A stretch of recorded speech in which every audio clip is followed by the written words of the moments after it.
Bakunzi b'umuco nyarwanda mujye kunoza ururimi rw'ikinyarwanda, muraho neza kandi murakoma, nimugire ubugiri mu bugingo. Abanyarwanda bo hambere bari bimakaje kandi bashyirize hamwe. Abanyarwanda bo hambere bari barajwe inshinga no kunoza ururimi rw'ikinyarwanda, yaba mu mivugire ndetse no mu myumvire, cyane ko kwandika no gusoma byari bitaraza. Aho biziye kandi ubuvanganzo nyarwanda bwakuwe mu mvugo, icyari ubuvanganzo nyemvugo gishyirwa mu nyandiko maze cyitwa ubuvanganzo nyandiko. Bagiraga uburyo bwo kunoza imvugo cyane cyane mu mivugire. Aha tubisanga nk'aho bagiraga bati ntibavuga bavuga. Mu rwego rwo guha umwami icyubahiro kirenze icy'abantu bose, hari imvugo yabaga yarabugeneye ku mwami, hakaba kandi n'imvugo yabaga yarabugenewe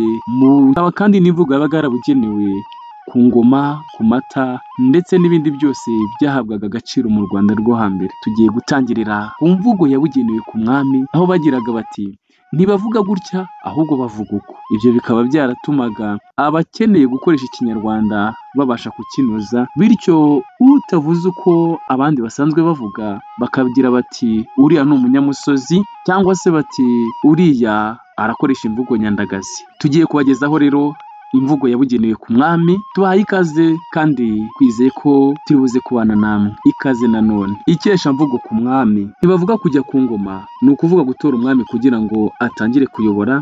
Bavuga kwima ingoma. Ntibavuga umugore w'umwami, ni ukuvuga uwashakanye cyangwa se ubana n'umwami. Bavuga umwamikazi. Ntibavuga nyina w'umwami, ni ukuvuga umubyeyi w'umugore wabyaye umwami.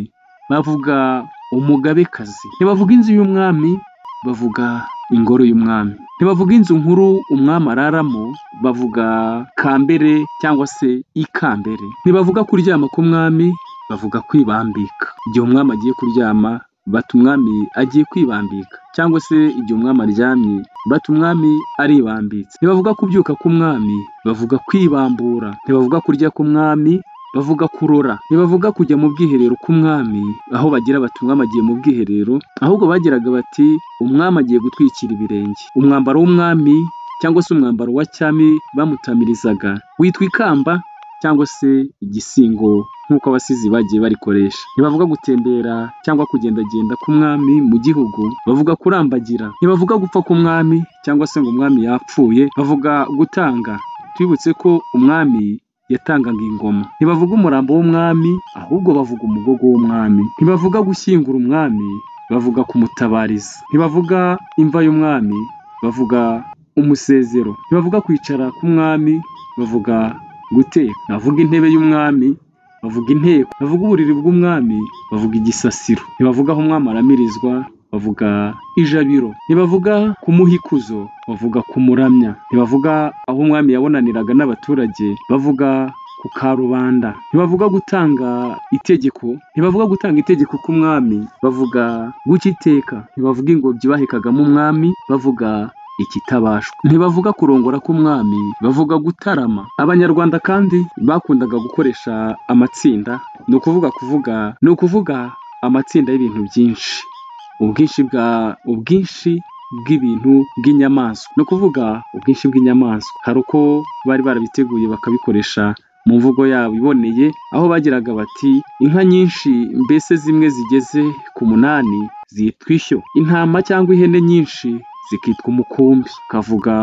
Bakavuga umukumbi w'intama cyangwa se umukumbi w'ihene. Inzuki nyinshi zikitwa irumbo. Hanyuma inyoni nyinshi zikitwa uruhuri. Ingurube nyinshi zirenze imwe zikitwa umugana, ni ukuvuga umugana w'ingurube. Imbwa nyinshi zikitwa isibo cyangwa se umusibo w'imbwa. Ariko imbwa zaba ziteranye zakorakoranye ari nyinshi ziri gusenzanya zikitwa igobe. Impundu nyinshi ni urwanaga cyangwa se urwanaga, bitewe n'aho ubyumva yaba aherereye. Amajwi menshi akaba urwunge rw'amajwi. Amashyi menshi akitwa urufaya. Abantu benshi akitwa ikivunge cyangwa se imbaga. Imodoka nyinshi zikitwa uruvunganzoka. Imibu myinshi yitwa uruhunduguru. Amase menshi akitwa icukiro. Intozi nyinshi zikitwa ikiguri. Hari ikeshamvugo ryakoreshwaga kandi ku rubyaro, aho bagiraga bati abantu n'inyamaswa ntabwo bikwiye kwitirana. Abantu bakabyara abana bakaba ari bo bakomoka ku bantu. Imbwa zikagira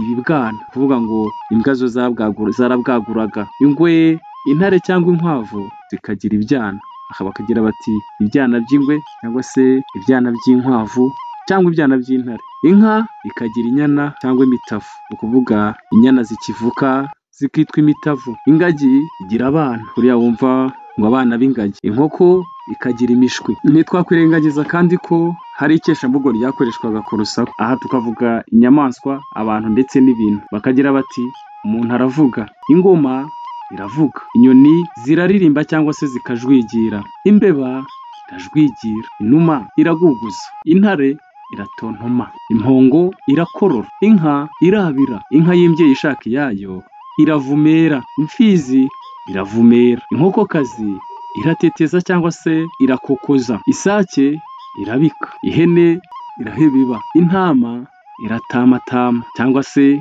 igahebiba, umusambi urahiga, igikeri kiragonga, uruvu ruravugiriza, umubu, isazi, uruyuki iraduhira, impyisi irahuma, ingwe irahara, ingurube iratontoma cyangwa se irahuma. Gutontoma kw'ingurube ni igihe yabaga isa n'iri kumuka, bakagira bati iratontoma. Injangwe irahirita, indege irahinda, umuyaga urahuha, imvura irahinda, imbwa iramoka, umugezi urasuma, icyanira kiranira, inyombya irayombya.